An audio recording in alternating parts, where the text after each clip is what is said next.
en conocimiento, ¿no? Bien, en esta oportunidad vamos a hablar lo que es la hiponatremia y la hipernatremia.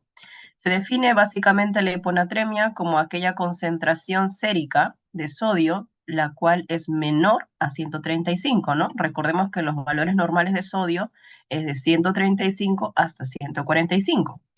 La hiponatremia como tal es el trastorno electrolítico más frecuente, tanto en los pacientes que están hospitalizados como en la población en general, ¿no es cierto? A su vez, el sodio es el principal catión del espacio extracelular y esta concentración va a determinar la importancia de la tonicidad y el volumen de dicho espacio. De acuerdo a la clasificación en relación a la gravedad, perdón, podemos catalogar a la hiponatremia leve cuando ésta llega de 130 hasta 134, la moderada de 125 a 129 y la grave, la cual nos tiene que poner en alerta para su manejo, es cuando es menos de 125. Ya cuando tenemos este nivel de sodio en sangre y esto obviamente tiende a la baja, está el paciente expuesto incluso a riesgos de convulsiones, ¿no? Incluso obteniendo ya valores tan bajos como 110, ¿no? Se dice que en este rango ya hay el riesgo de que presente esta manifestación clínica es muy alta, ¿no? Otro tipo de clasificación en respecto a la hiponatremia, tenemos el cual se genera por el tiempo de instauración, la cual se considera aguda cuando es menos de 48 horas y crónica cuando es más de 48 horas. Consideración sumamente importante a lo largo de su carrera es de que la hiponatremia, si usted no conoce la antigüedad, es decir, si el paciente puede que este sodio sea un sodio crónico y no tenemos la certeza que esta manifestación sea de carácter aguda, debe ser siempre manejada como crónica. ¿Por qué la importancia de este acápite? Es que al momento de la corrección o al momento de hacer el tratamiento de una hiponatremia, si esta corrección se hace de manera agresiva y supera los 8.000 equivalentes por día, existe el riesgo de la mielinolisis pontina central, un daño cerebral irreversible con gran secuela neurológica, ¿no? Y es algo que se puede evitar, ¿no es cierto? Por eso aquí la importancia y la consideración. Entonces vamos a recordar ciertos temas generales, quizás esto ya lo hemos visto cuando han hecho su fisiología básica, ¿no? Recordemos que en todo el agua corporal total, ¿no?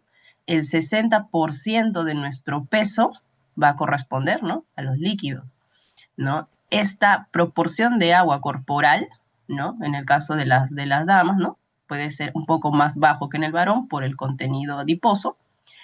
El 40% se va a distribuir a nivel intracelular y el 20% a nivel extracelular, ¿no? Se habla también de una transcelular, por ejemplo, en el caso de los líquidos pleurales, el pericardio, el líquido cefalorraquídeo, ¿no? Entonces, toda esta división o estos porcentajes, ¿no? De líquidos van a estar asociados, ¿no es cierto?, al funcionamiento en base a la posición de nuestro sodio, ¿no? Recordemos que la mayor cantidad de electrolitos en relación al sodio se encuentran a nivel extracelular, ¿no? Aquí vamos a ver un esquemita bastante práctico, ¿no? Donde mira, vemos acá la entrada e ingesta de líquidos y cómo ésta se está distribuyendo a nivel del plasma, el líquido intersticial y a nivel de la membrana celular, ¿no? Fíjense en la dosis o más o menos en la concentración de sodio, por ejemplo, a nivel del plasma, a nivel de la membrana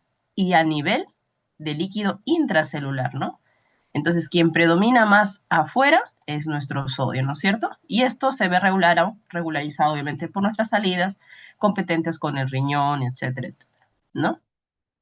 Entonces, cuando hablamos nosotros de la regulación del sodio y ya enfocándonos al rol del de la nefrona, que recordemos es la unidad funcional de nuestros riñoncitos, ¿no? Entonces, los cambios que ocurran a nivel de la reabsorción tubular del sodio, miren, fíjense, y también pregunta de examen, ¿no?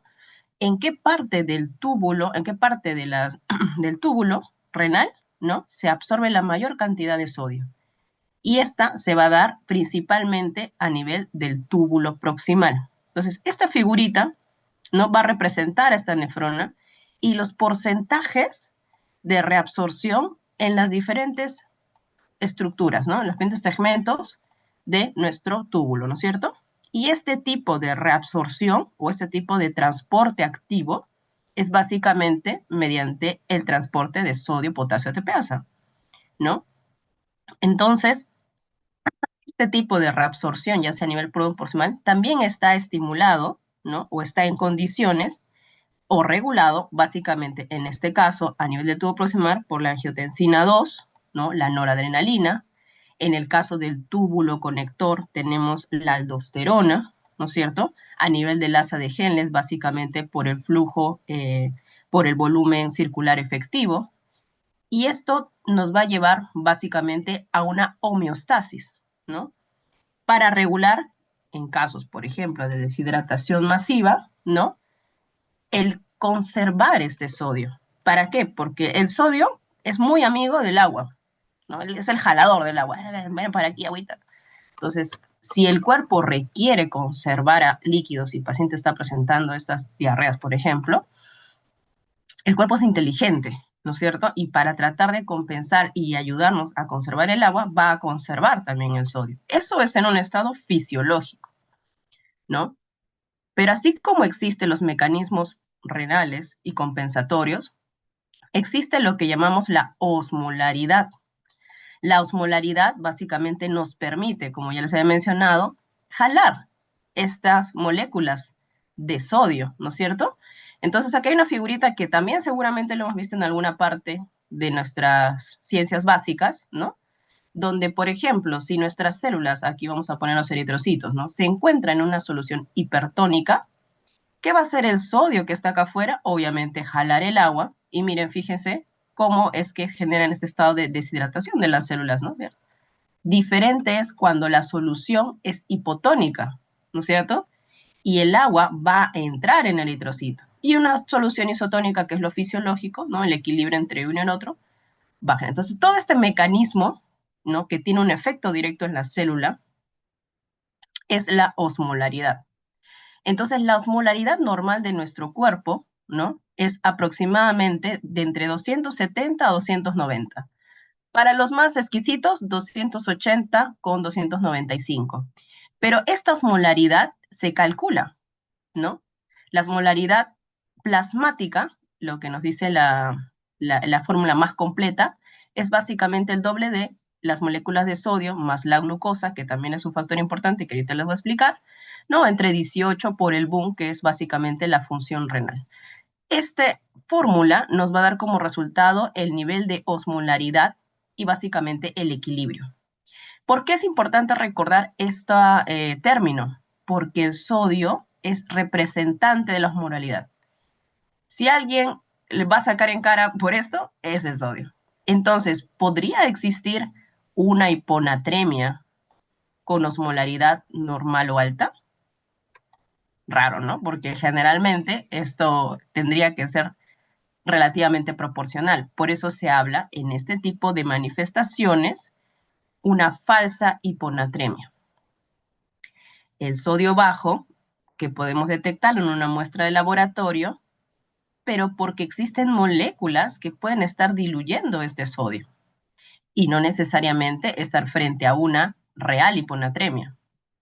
¿En qué situaciones pasa esta falsa hiponatremia? Cuando, por ejemplo, tenemos cuadros de dislipidemias, las famosas hiperglicemias, ¿no? Frecuente en las diabetes mellitus mal compensadas, ¿no? El uso de manitol, ¿no? Por ejemplo, para manejo de edema cerebral, en los mielomas múltiples, cuando tenemos los plasmocitos, ¿no? Que están ahí involucrándose, de torrente sanguíneo, o el aumento de proteínas en sangre, ¿no?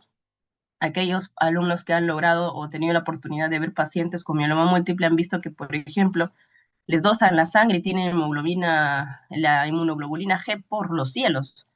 Entonces, este tipo de patologías generan una falsa hiponatremia. Por eso a veces la osmolaridad suele estar normal o a veces hasta alta, ¿no? Incluso cuando se habla de estados de hiperglicemia, ¿no? Se debería hacer la corrección. Es decir, si hay un valor basal de glucosa en sangre, supongamos 110, pero el paciente tiene 400 de glucosa, por cada 100 miligramos de glucosa nosotros tendríamos que hacer una corrección de aproximadamente 2.4 miliequivalentes de sodio. Y ahí poder obtener el valor real de la hiponatremia. Entonces, si ya sabemos que la osmolaridad normal o alta puede generar una falsa hiponatremia, entonces en nuestro contexto clínico vamos a tratar aquellas hiponatremias con valores de menos 270 de osmolaridad, que tendrían un poquito más de sentido, ¿no es cierto? Entonces, existe lo que se llama el abordaje clásico. Cuando uno se enfoca en estados de hiponatremia, tenemos tres escenarios probables: la tipo hipovolemia, la hipervolémica y la euvolemia. Entonces, vamos a hablar de cada una de ellas y a la vez que vayamos hablando de cada una de ellas, vamos a ir ya presentando las manifestaciones clínicas como para que más o menos podamos ir familiarizándonos y entrenándonos en poder llegar a nuestro diagnóstico, ¿no es cierto? Entonces, la hiponatremia hipovolémica, como su mismo nombre lo dice, se caracteriza por una disminución del volumen extracelular, ya sea por pérdidas de sodio y agua, por ejemplo, en unas pérdidas gastrointestinales, en este caso, por ejemplo, las diarreas tipo osmóticas, ¿no? Pérdidas renales o cutáneas. Por ejemplo, ¿qué vamos a encontrar en nuestro pacientito? Signos de deshidratación. La deshidratación como tal, obviamente, puede generar hipotensión, taquicardia, ¿no? Acá tenemos en las pacientitas el signo de pliegue positivo. Y hoy por hoy, como ya les mencionaba, la sonosemiología podría contribuir al diagnóstico haciendo una medición del diámetro de la vena cava. Esto como utilidad, ¿para qué? Para mostrar la colapsabilidad de la hipovolemia. En cristiano, tenemos nuestra vena cava, hacemos un barrido ecográfico y vemos y hacemos compresión en nuestra venita, y si vemos que esta venita está colapsada, probablemente el volumen efectivo, ¿no? La parte de la volemia de nuestro paciente puede estar comprometida, ¿no es cierto? Entonces, si yo tengo estos signos clínicos de deshidratación, lo corroboro con la colapsabilidad de la vena cava, si tengo hiponatremia, entonces probablemente el manejo sea dirigido a reponer el fluido de nuestro paciente, ¿no? Y en este estado de hipovolemia nos tenemos que valer también de la medición de sodio en la orina, ¿no es cierto? ¿Por qué es importante valorar el valor de sodio en orina? Porque como habíamos mencionado anteriormente, nuestro riñón, nuestra nefrona, tiene la chamba, acá está nuestro riñoncito bien trabajador ahí, ¿no? De poder regular la excreción de sodio para mantener la volemia del paciente y por ende también el nivel de sodio. Si nosotros encontramos un sodio en la orina menos de 20, podemos decir que hay una causa extrarrenal, por lógicas razones, ¿no es cierto? Porque en teoría está haciendo su chamba el riñón, está guardando sodio para guardar agua. Puede ser las diarreas, los vómitos, tercer espacio, una obstrucción intestinal. Pero ¿qué pasaría si a su vez el riñoncito está perdiendo sodio? No está haciendo su trabajo. Entonces valoraremos que las causas probables pueden ser una insuficiencia adrenal primaria, el uso de diuréticos en los adultos mayores, ¿no? ¿Cuántas veces hacemos las historias clínicas y el adulto mayor polifarmacia, ¿no? Señor, ¿cuántas pastillas tomaste? Uy, doctora, ni me acuerdo, y te saca una bolsa, ¿no? De sus pastillitas. Y revisando, pacientito era usuario de tiacidas, ¿no? Hidroclorotiazida, clásico, ¿no? Enfermedad renal con poliuria, el cerebro perdedor de sal, ¿no es cierto? Entonces, cuando hablas de etiología de estados hipovolémicos, existe toda una serie de clasificaciones a nivel gastrointestinal, pérdidas cutáneas, los grandes quemados, ¿no? Aquellos ejercicios físicos, doctora, pucha, hoy día me he inscrito en la maratón, yo me voy a correr toda la Arequipa, doctora. Ya. ejercicio físico, ¿no? Ahí de alto rendimiento. Las pérdidas de sal, los diuréticos, ¿no? Ya hemos hablado, una diuresis osmótica, en una diabetes mellitus mal controlada, la diabetes insípida, por ejemplo, todos estos estados hipovolémicos y aquellos que ocupan o van a haber pérdidas de por tercer espacio, ¿no? Las obstrucciones intestinales, pacientes con ascitis, sangrados, etcétera, etcétera. Y así como existe la hiponatremia hipovolémica, también tenemos la hiponatremia hipervolémica y obviamente las manifestaciones clínicas, el aumento de volumen extracelular está asociado a una retención de agua, obviamente, y a su vez de sodio, pero el exceso de agua es mayor que la del sodio. O sea, estamos ahí, pero el pacientito acumula más agua, ¿no es cierto? Se observa, por ejemplo, en patologías como la falla cardíaca, la cirrosis, el síndrome nefrótico, ¿no? Para aquellos que ya han revisado la clase, el síndrome nefrótico se caracteriza justamente por ese cuadro también, ¿no? Una hiponatremia de tipo hipervolémica. Y miren la diferencia que hay a nivel de la ultrasonografía a pie de cama. La vena cava muestra una menor colapsabilidad. Este de aquí es nuestra vena cava, ¿no es cierto? Y fíjense cómo se ve toda rechonchita, ¿no? Entonces, y mayor en este tipo de pacientes. Entonces, toda esta unidad clínica nos puede conducir a que si nosotros tenemos un valor de sodio de menos de 135, decir, ok, exacto, ¿a este paciente le vas a dar fluidos? No, ¿verdad? Entonces ya el manejo es diferente. Tú vas a corregir la hiponatremia de otra manera, ¿no es cierto? Y nuevamente, aquí volvemos a dosar el sodio en orina y valoramos si la causa es dilucional o el problema sigue siendo nuestro riñón, ¿no es cierto? Por ejemplo, ya hemos hablado de la insuficiencia cardíaca, del síndrome nefrótico y en la parte renal que estemos frente a una injuria renal aguda, ¿no? Ya creo que algunos, si, bueno, si recordamos la clase de aquí, vemos lo que es el FENA, por ejemplo, ¿no? Y nuevamente aquí les traigo una lista de patologías o de estados hipervolémicos, ¿no? Por ejemplo, en el caso, si es que el volumen, este volumen central, efectivo está aumentado, ¿no? Es un aporte excesivo de sodio. Por ejemplo, la administración inadecuada de grandes cantidades de cloruro de sodio. Doctor, pucha, tengo ese pacientito, ha venido, pucha, está con cuadro séptico y no hay justificación a veces para hidratar al pobre paciente y ya tú lo ves al paciente, doctor, no come, ¡pum! Ya le está metiendo 3 litros de cloruro, ¿no? Entonces, gran parte de este tipo de estados generalmente son exógenos, ¿no? La eliminación inadecuada, bueno, eso ya es otra cosa, ¿no? Por parte de nuestro riñón, por ejemplo, en el síndrome nefrítico, una inadecuada restricción de sodio en pacientes con grados, variables de la enfermedad renal, el exceso de mineralocorticoides, ¿no? Y algunos estados hipervolémicos, pero con un volumen central efectivo normal o disminuido, ¿no? Y esto ya podríamos hablar, por ejemplo, de infecciones bacterianas, el aumento, ¿no? Cuando vemos el aumento de la permeabilidad capilar, ya habíamos visto, ¿no? Las reacciones inmunes, las toxinas, algunas isquemias prolongadas, por ejemplo, grandes cirugías, ¿no? Que puedan generar este tipo de escenarios, ¿no? Que obviamente todo tipo de isquemia general también va a repercutir en nuestro riñón, por ende su función también, ¿no? El aumento de la presión venosa, llamemos estas tres más comunes, ¿no? La disminución de la presión oncótica, por ejemplo, cuando perdemos proteínas en la orina, como el síndrome nefrótico, aquellas enteropatías perdedoras de proteínas, ¿no? Los desnutridos, lamentablemente, ¿no? Muy graves, y en general, cuando por ejemplo tenemos también, ¿por qué no?, algún bloqueo del retorno linfático. Y esto ya es una presión oncótica de tipo intersticial, en el caso de tumores o en el caso de anomalías de vaso linfático. Raro, pero para conocimiento está bien que lo sepa. Y por otro lado tenemos la hiponatremia euvolémica. Y eso también muy preguntado. El volumen extracelular es normal, pero existe un exceso relativo de agua libre. Causa más frecuente es el síndrome de secreción inapropiada de la hormona antidiurética, el CIHAT, ¿no? Esta es la estrella, ¿no? Cuando te hablen de hiponatremia euvolémica, piensa en CIHAT.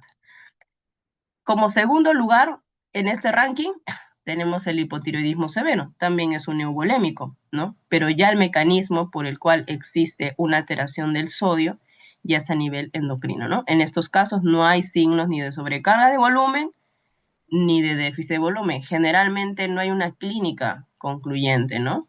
Para valorar. Pero acá sí va a entrar lo que es la osmolaridad urinaria. Y acá valoramos lo que cuando es menos de 100 milosmoles, generalmente puede ser por una ingesta de aguas insolutos, las famosas polidipsias, pero cuando ya la osmolaridad urinaria, ojo urinaria, es más de 100, ya sí a la cabeza siempre está el CIHAT, pero por atrás no está de más también algunos diuréticos y la insuficiencia adrenal. Ya esto más raro, ¿no? Entonces, cuando tú hablas de CIHAT, ¿no? Tienes que tener criterios, ¿no? Generalmente la osmolaridad, como ya habíamos hablado, era, ¿recuerdan? Menos de 270. Bueno, acá más exquisito, 175, ¿no?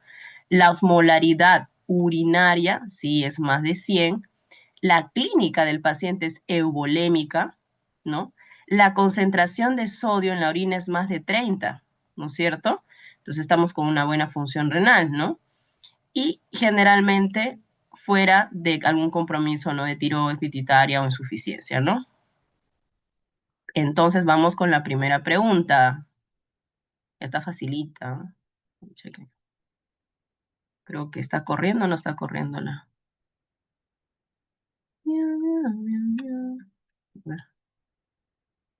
¿Sí? ¿Está corriendo la pregunta o no se está medio loco en mí? Sí, doctora. Ah, ya, va caña. Entonces, pues, uy, pero no me aparece acá, quiero terminar, ya no importa.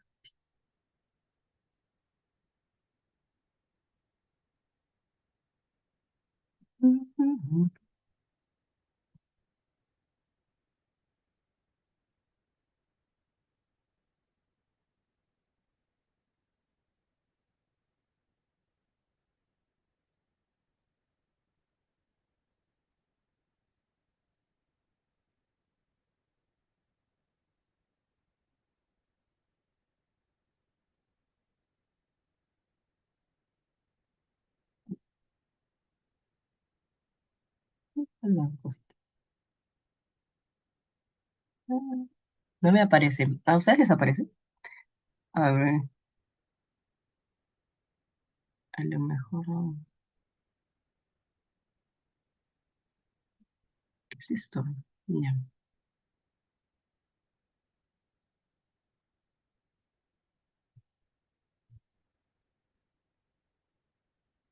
Uy, ¿verdad? Acá sus estrellitas, ¿no?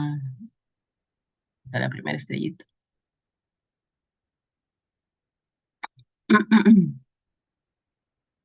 Qué raro, no me aparece ¿A ustedes sí les aparece la preguntita? Sí, doctora. Ay, ya. A ver, con tiempo quizás. Qué raro. Ah,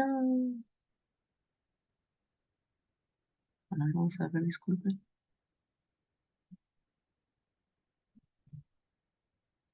Uy,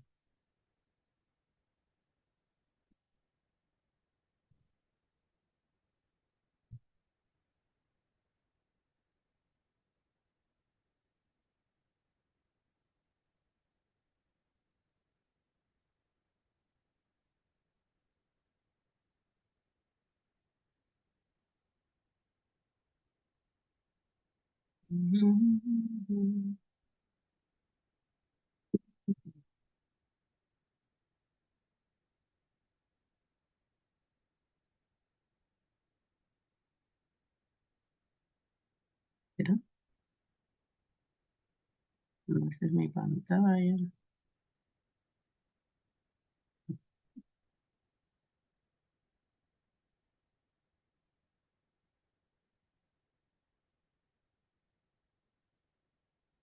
Qué raro.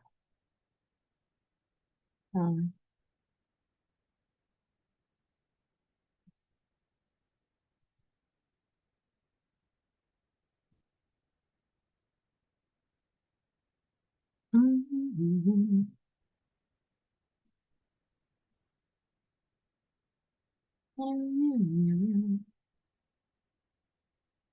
Y de repente se colgó. No.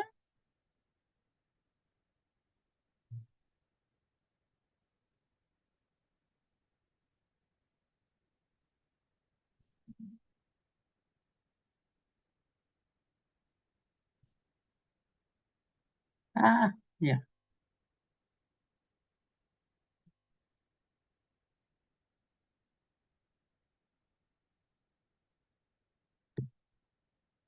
Dios, un minutito. Pobre, yo no recuerdo. A ver, ratito.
Tengo problemas con internet. A ver, deme un minutito, chicos. Voy a tratar de conectarme con otra unidad.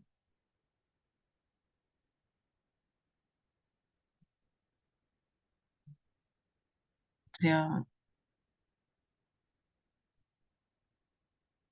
colgado el PowerPoint.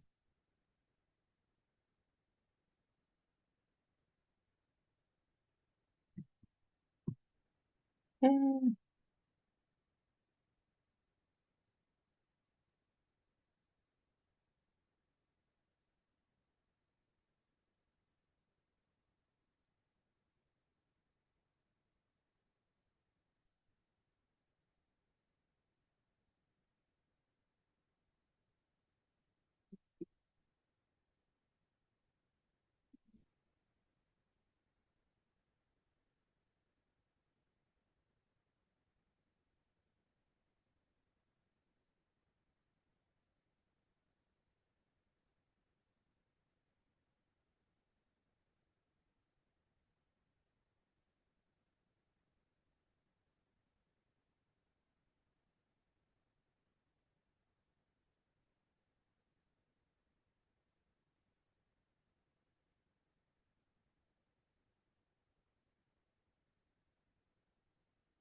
Chicos, un toque mejor. Voy a reiniciar mi equipo ya. Disculpen. Sé más rápido esto, creo. A ver, denme un minutito.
Ah, ya. Ajá, perfecto, ya. Ahí está, César. Dijeron, quizá, ya me pues. Por eso se les dio todo así, puntajes, ahí está. Ya, chicos, ahora sí, disculpen. Ya, lo máximo, lo máximo. Y entonces ahí respondemos un minutito la respuesta. Uy, ya, ya está, ya. Bueno, acá era ocultar las respuestas, pero ya está para los ávidos.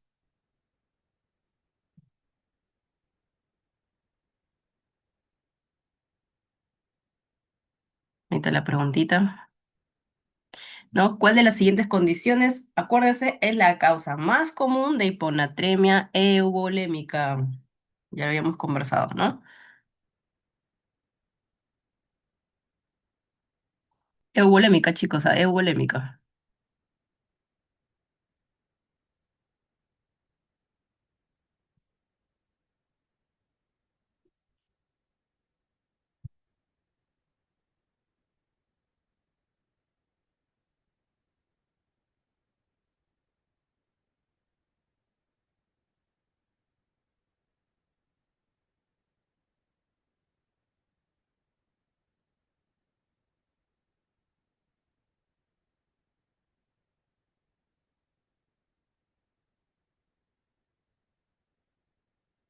Bien, ¿no? La respuesta correcta ha sido la C, igual estrellita para todos los que participaron. Efectivamente, pues, ¿no? Ya habíamos conversado que la causa de hiponatremia euvolémica era la CIJAT, ¿no? Porque hablamos si es que es falla cardíaca congestiva, sería una hipervolémica, la diarrea igual, ¿no? La diarrea, perdón, sería una hipovolémica. Entonces, frente a la hiponatremia como tal, vamos a enfocar siempre, ¿no? El abordaje tiene que ser un enfoque clínico, ¿no? Gran parte de las hiponatremias suelen ser asintomáticas y a veces detectadas en un control sérico, ¿no? Por eso la importancia de tener criterio al momento de diagnosticar esa enfermedad y sobre todo la intención de tratarla, ¿no? Entonces, cuando tú hagas la historia clínica, ¿no? Y trates de enfocar la anamnesis y antecedentes del paciente, hay detalles en los cuales tienes que considerar, ¿no? ¿Qué factores pueden causar la retención de agua o pérdidas de sodio? O si es un estado de cronicidad, ¿no? Fármacos que habitualmente o que comúnmente están asociados a hiponatremias euvolémicas y debe investigarse de manera exhaustiva, ¿no? Ya habíamos hablado de los diuréticos tiacídicos, ¿no? Como la hidroclorotiazida, son muy frecuentes, sobre todo en quienes, en nuestros ancianitos, ¿no es cierto? Antidepresivos, ¿no? En los pacientitos que usan los inhibidores de la selectivo de la recaptación de serotonina, aquellos que pueden inducir sobre todo el síndrome de secreción de la hormona antidiurética, anticonvulsivantes, ¿no? Como carbamazepina, a veces tan frecuente, ¿no? El uso de estos tipos de medicamentos y que básicamente el tratamiento es el retiro de los mismos, ¿no? Y si ese paciente es tan sintomático, observamos los AINES, pero puede interferir en relación a la función renal, no de manera directa, pero sí de manera indirecta, ¿no? La historia clínica, importante, los antecedentes patológicos, aquellas patologías que estimulan, por ejemplo, la hormona antidiurética o que pueden alterar la función renal o suprarrenal, ¿no? Tenemos, ya habíamos hablado del estado hipervolémicos a las fallas cardíacas, reteniendo agua y sodio, ¿no? Son los que más retienen este tipo de condición, la cirrosis hepática por hipertensión portal y disminución del volumen arterial efectivo, ¿no? Habíamos hablado del BCA, la insuficiencia renal crónica y aguda, que ya han visto esas dos clases, aquellos estados eubolémicos, ya habíamos hablado, ¿no? Por el CIJAT, la enfermedad de Addison, ¿no? Una insuficiencia suprarrenal, el déficit de cortisol y mineralocorticoides. ¿Por qué no antecedentes oncológicos, ¿no? Que pueden estar relacionados a esos tumores, especialmente en el carcinoma microcítico, en los pacientes con tumores de cáncer de pulmón, y que pueden secretar, por ejemplo, hormona antidiurética de forma ectópica, ¿no? Y esto a su vez generar el estado de hiponatremia, enfermedades pulmonares o neurológicas como las neumonías, en general cuadros sépticos, ¿no? una hemorragia subaracnoidea, que son causas más comunes de SIHAT, ¿no? Que es el aumento de la hormona antidiurética y por ende, ¿no? El estado de hiponatremia euvolémica, ¿no es cierto? Muy bien. Ya habíamos hablado de algunos hábitos o dietas, por ejemplo, ¿no? La ingesta de agua pura, la polidipsia primaria, que es una ingesta excesiva de agua, a veces asociada a trastornos psiquiátricos, importante ahí, ¿no? Ganar la confianza de nuestro paciente para poder recolectar la mayor información posible, ¿no? Lo cual llevaría, por ejemplo, a una hiponatremia dilucional, ¿no? El ejercicio prolongado, esas maratones, ¿no? O actividades intensas, pero que a su vez no es, pues, repuesta, ¿no? Con una ingesta adecuada de líquidos, ¿no es cierto? Y las manifestaciones clínicas, como ya hemos hablado, dependiendo de si es hipervolémica o hipovolémica o volémica, ¿no? Presentaremos, ¿no? Las clásicas hipotensiones en un estado de hemoconcentración por deshidratación, por ende una taquicardia compensatoria, ¿no? Ya habíamos hablado. Pero aquí lo que llamaría la atención cuando ya se tratase de una hiponatremia moderada, incluso severa, las manifestaciones a la cabeza siempre van a ser las neurológicas y las que nos tienen que orientar ya a tener una actitud precoz en el tratamiento, ¿no? Es así que cuando hablamos de un estado moderado, por ejemplo, el paciente puede manifestarse con náuseas, vómitos, estados de confusión, ¿no? Ya hablamos de una hiponatremia severa que incluso presenta estados de sopor, ¿no? A veces convulsiones, y si no se corrige de manera pronta, puede llegar a un estado de coma, ¿no? Ahí en la escala coma-Glasgow generalmente es menos de 8, con menos de 7 ya tienes que estar pensando en una protección de vía aérea. Entonces, mira la importancia de las manifestaciones neurológicas al pie de la cabeza, ¿no? O sea, cuando tenemos este tipo de condiciones. Y obviamente, hacernos valer de los exámenes auxiliares, como hemos visto, ¿no? Obviamente los electrolitos séricos, ¿por qué no? Un perfil bioquímico para valorar nuestra función renal. Acuérdese de la glucosa para hacer la corrección que ameritaría, ¿no? El cálculo de la osmolaridad, obviamente, que nos piden el boom y la glucosa. Entonces, es básico, ¿no? Para poder determinar incluso si es un estado hiperosmolar o hiposmolar o si se trata, que habíamos hablado, de una falsa hiponatremia. Entonces aquí les traigo un pequeño algoritmo, ¿no? Donde ya de manera muy práctica, ¿no? Podríamos estar resumiendo, ¿no? Lo de la parte de la hiponatremia, ¿no? Entonces ya sabemos, menos de 135, valorar a la cabeza osmolaridad plasmática. Recordemos que siendo alta o normal, se trata de básicamente una falsa hiponatremia, ¿no? Si es alta, valorar en estados de hiperglicemia, uso de manitol. Si es una normal, considerar la hiperlipidemia o la hiperproteinemia, ¿no? En los casos de mieloma múltiple. Y la real hiponatremia es aquella que tiene una osmolaridad plasmática baja, ¿no? Y esto, una vez que tú sepas de este valor o calcules el valor, ¿qué tenemos que hacer? Volumen extracelular. ¿Es una hipovolémica, normal, euvolémica o es una hipervolémica? ¿No es cierto? Y miren, resumidas cuentas, ¿no es cierto? Que habíamos hablado también del sodio en la orina, ¿no es cierto? Sodio urinario, sodio en orina menos de 20, valora pérdidas digestivas, grandes quemados, más de 40, obviamente el riñoncito no está haciendo su chamba, entonces podría tratarse de diuréticos, síndrome perdesal, y aquí obviamente el tratamiento ya está enfocado a la parte etiológica, ¿no? Ya habíamos hablado que en el caso de pérdidas, por ejemplo, sueroterapia, o en el caso de usos diuréticos, básicamente suspender el mismo, ¿no? Cuando se trata de una hipervolemia, acordémonos igual, ¿no? A la cabeza valorar el sodio en orina. Si estamos en una baja, hablamos de síndrome nefrótico, una falla cardíaca, ¿no? Acá el riñoncito está chambeando, en cambio acá no. ¿Por qué? Porque estamos frente a una insuficiencia renal grave. Lo mismo, tratamiento específico. Aquí sí, a la cabeza van los diuréticos de ASA y la restricción hídrica, ¿no? Curioso, ¿por qué? Porque acá hay una hipervolemia, ¿no? Ahora, cuando hablamos de estados euvolémicos, también tenemos que considerar si el problema no es un problema renal como tal, ¿no? Y ya podríamos estar hablando de situaciones exógenas, ¿no? El hecho de una polidipsia, soluciones hipotónicas, ¿no? Y acá es básicamente reducir el aporte, ¿no? de agua. Y en el caso de que efectivamente la osmolaridad esté alta, mire otra vez, para que no se nos olvide, osmolaridad en la orina más de 100, el sodio más de 100, valoremos un CHAT, ¿no? Otra vez. Y el tratamiento etiológico, ¿no? Nuevamente, preguntita. Entonces, ¿cuál es la complicación neurológica más grave y temida que resulta de la corrección demasiado rápida de una hiponatremia crónica y severa? Al principio de la exposición lo mencionamos y les traigo esta pregunta porque a ustedes no les puede pasar esto. Nunca les va a pasar. Yo espero que no. ¿No? Eh, ya para una pistita por ahí, recordar no corregir más de 8.000 equivalentes en 24 horas. ¿Por qué? Porque tenemos el riesgo de provocar. Marque la respuesta correcta.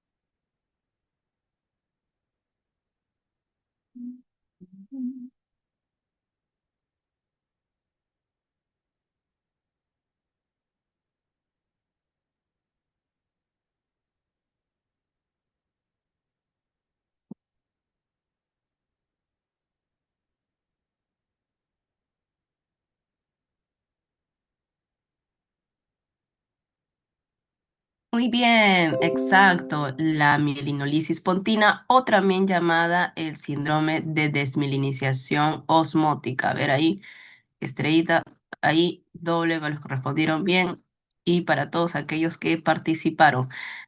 Efectivamente, ¿no es cierto? Hablamos de la desmielinización espontina, ¿no? La síndrome de desmielinización osmótica, con una rápida corrección. Mira la importancia de la pregunta también, ¿no? ¿Qué es una hiponatremia crónica? Por eso, como les mencionaba, ¿no? Ustedes asuman al ingreso o a la evaluación del paciente, si es un paciente asintomático, fue un hallazgo incidental de la hiponatremia, el paciente no tiene una clínica que maneje o se justifique, ¿no? Una corrección, si la osmolaridad está normal, entonces tú valoras como una hiponatremia crónica. Y el tiempo de instauración, ¿no es cierto? Acuérdense que la hiponatremia crónica es considerado cuando han pasado más de 48 horas, ¿no es cierto? Perfecto. Y así como existe la hiponatremia, que miren es la parte ya más densa, ya hemos pasado lo peor del camino. Ya hipernatremia es algo más corto, ¿no? Ya estábamos hablando todo el otro lado de la moneda, ¿no es cierto? Como una alteración, pero ya cuando la concentración es mayor a 145, ¿no? Esta generalmente es consecuencia por pérdidas de agua, ¿no? Ya sea por vía renal o extrarrenal o una ingesta insuficiente, ¿no? Siendo mucho menos frecuente la de sobrecarga de sodio. Y así como había niveles de severidad en la hiponatremia, también la tenemos en la hipernatremia. Lo curioso es que en el estado de hipernatremia, ¿no?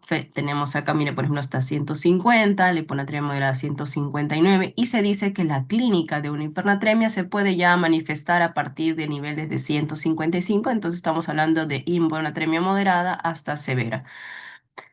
Igual, valoramos el tiempo de instauración, menos de 48 horas, agudo, 48 horas, más de 48 es crónica. Fácil, ¿no? Para no olvidarnos. Agudo y crónico, 48. Ahí está, más y menos. El riesgo principal, ¿no? ¿Qué pasa cuando tenemos esta instauración aguda de la hipernatremia?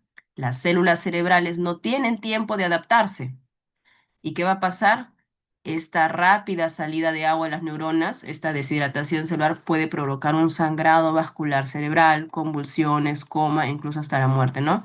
Lamentablemente en el Perú hemos tenido un caso sobre sueros, ¿no? Hipertónicos, ¿no? Miren qué lamentable haber presentado ese tipo de manifestaciones, pero justamente como si estuvieran al pendiente de ello, la manifestación neurológica, incluso el coma de los pacientes, las convulsiones, ¿no? que manifestaron e incluso el estado de muerte, obviamente está justificado por este tipo de manifestación, ¿no? Este tipo de sangrado y este tipo de instauración en menos de 48 horas. Crónica hablamos de más de 48 horas y acá hablamos, ¿no? del síndrome de desmielinización osmótica. Esto básicamente, independientemente de la corrección, es la complicación más temida, acuérdense, algo que se puede prevenir. Y si el sodio también se reduce bruscamente, el agua también va a entrar rápidamente y puede causar todo lo contrario. ¿no? El edema y potenciar un daño neurológico irreversible, chicos, ¿no? La importancia de su estudio y sus conocimientos es evitar este tipo de daños a personas, ¿no? Muy bien. Entonces, los factores de riesgo, ¿no? Acá sí hay que tener en cuenta varias condiciones, ¿no? A diferencia de la hiponatremia, es de que hay em, pacientes que tienen este porcentaje de riesgo de generar este tipo de situaciones, por ejemplo, los extremos de la vida, ¿no?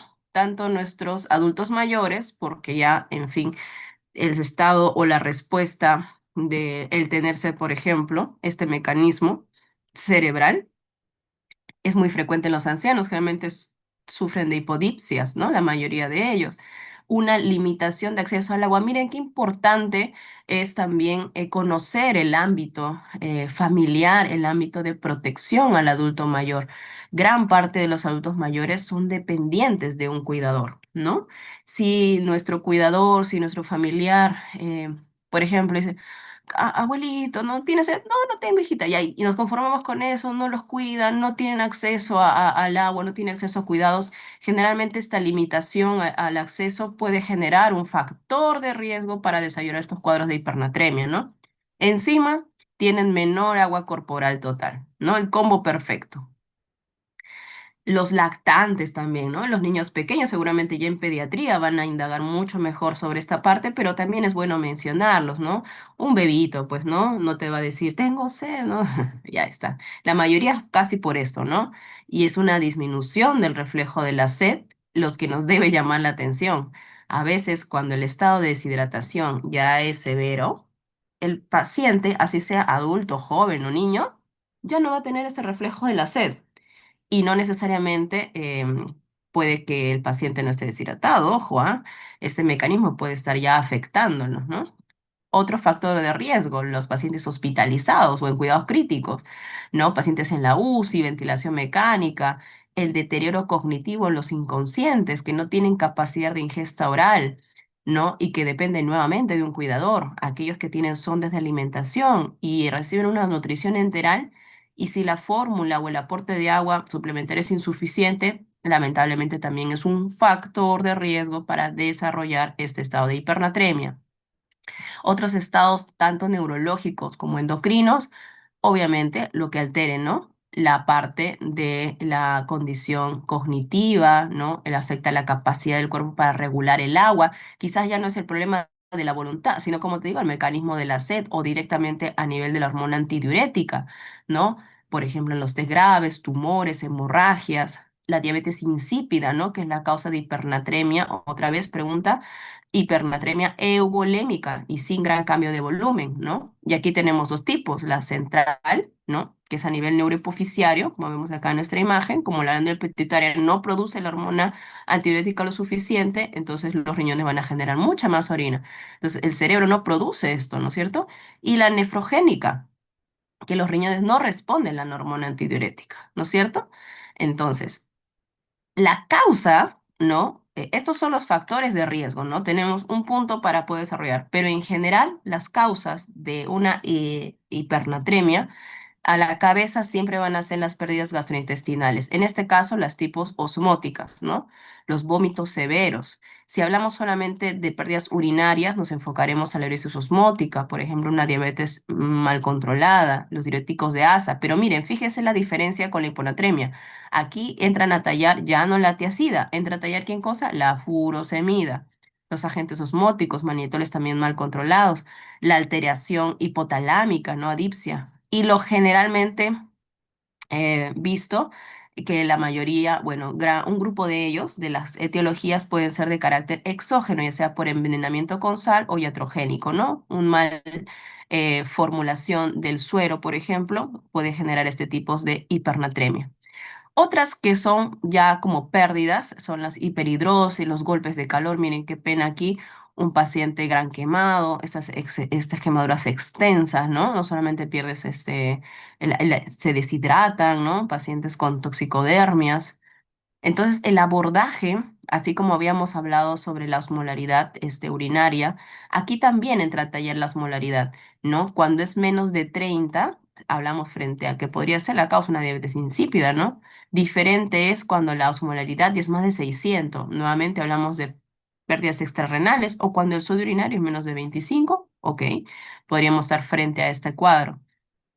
Y en el promedio de 300 a 600 puede ser simplemente una diuresis osmótica. Igual, ¿no? Cuando tenemos la hipernatremia, hay que ver la volemia. Es un paciente y con hipernatremia, pero tiene un estado hipovolémico, piensa en diuresis osmótica. O si es un estado de hipernatremia con hipervolemia, piensa en Cushing o una iatrogenia o un hiperaldosteronismo primario, y eso también mucho más raro. Y si es una euvolémica, valorar la dependencia, ¿no? La diabetes insípida, la ventilación mecánica, la hipodipsia. Y las manifestaciones clínicas se producen porque va a haber un déficit de agua, ¿no? En el volumen efectivo circular, lo que eleva básicamente la concentración del sodio, ¿no es cierto? El descenso en el agua extracelular, descenso aún mayor del agua intracelular. Entonces, esta deshidratación intracelular vamos a poder verlo manifestado, por ejemplo, en sequedad de piel y mucosas, en algunos ancianitos, por ejemplo, los globos oculares depresibles, mira qué terrible, ¿no? El signo de pliegue, nuevamente acá, pacientes que una deshidratación de células del centro de la sed, ¿no? A veces esta se intensa en pacientes con centros de la sed conservados, deshidratación del sistema nervioso central, por ejemplo, pacientes con fiebre, las famosas pérdidas insensibles, ¿no? Lo que hemos hablado, vómitos, irritabilidad, pacientes con hipernatremia, el alto riesgo, habíamos hablado de las hemorragias, ¿no es cierto? En este caso, pacientes pueden tener este tipo de manifestaciones. Ya para el otro lado, más pacientes, un paciente irritable, trastornos del sensorio, cefalea, y nuevamente, así como los extremos de la severidad del cuadro del sodio, las manifestaciones neurológicas son muy frecuentes, ¿no? Van desde las convulsiones hasta incluso el coma y finalmente la muerte. La excitabilidad neuromuscular y la hiperreflexia también es una manifestación. Entonces, como habrán visto, la parte de hipernatremia es un poco más corta, más se está enfocando al volumen extracelular, ya no hablamos tanto de la osmolaridad sérica, y la podemos catalogar en que de acuerdo a que el volumen extracelular sea bajo, ¿no? Hay que ver pérdidas de agua mayor que de sodio, en el caso liguria, ¿no? Valora las pérdidas digestivas en grandes quebados. Estas son las causas extrarrenales. Y cuando hablamos ya de un estado de poliuria, hay que considerar nuestro riñoncito que pueda estar fallando, ¿no es cierto? Y ahí también valorar, pues, ¿no? Tanto los usos de diuréticos, ¿no? Acá el tratamiento simplemente es etiológico, valorar suspender diuréticos. Si hubiese un grado de hipotensión, obviamente se repone con suero fisiológico. En estos casos, suero hipotónico, no libre, ¿no? Si es normo o hipertensión, ¿no?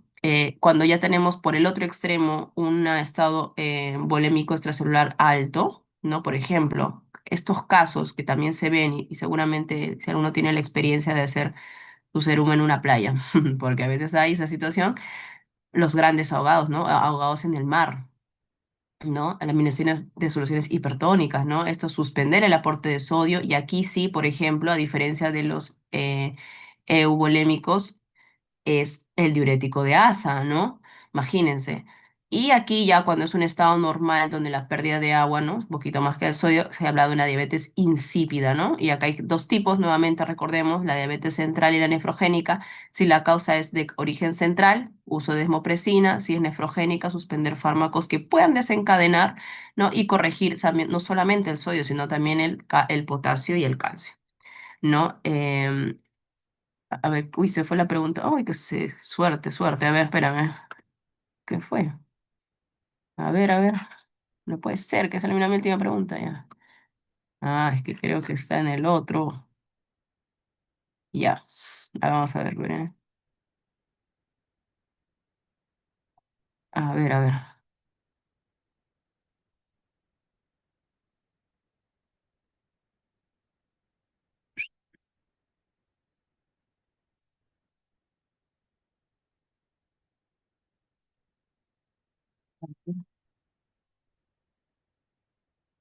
Ahora sí, apareció, ya apareció. A ver ahí. ¿Cuál es la principal manifestación clínica que diferencia una hipernatremia de rápida instauración aguda de una hipernatremia crónica?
Vamos a ver. Muy bien, claro. Es obviamente las manifestaciones neurológicas, y te estrellita para todos. Ahí está, tarán. Es claro, obviamente la B, ¿no es cierto? Acuérdense de la instauración rápida, ¿no? Aguda de una hipernatremia crónica. En estos casos son los síntomas neurológicos, ¿no? A la cabeza, mira, el convulsión no tiene pierde, ¿ah? Tanto en la hiponatremia severa como en la hipernatremia severa se puede manifestar convulsiones. El coma, ¿no? La distinción entre la hipernatremia es de que en este caso sí se puede manifestar con una hemorragia cerebral. Bien, chicos, espero que ya, bueno, a estas horas del partido ya deben estar súper agotados. Agradezco su predisposición para poder hacer la clase de hoy. Igual los invito a ampliar hacia algo les parece algo tedioso. Justo con su compañera Romina les he facilitado un libro que me pareció súper práctico para poder repasar estos temas que parecen difíciles, pero no lo son. ¿Ya? Chicos, descansen. Espero que haya podido contribuir algo más con sus conocimientos y bueno, ya nos veremos en una próxima oportunidad. Muchas gracias, doctora.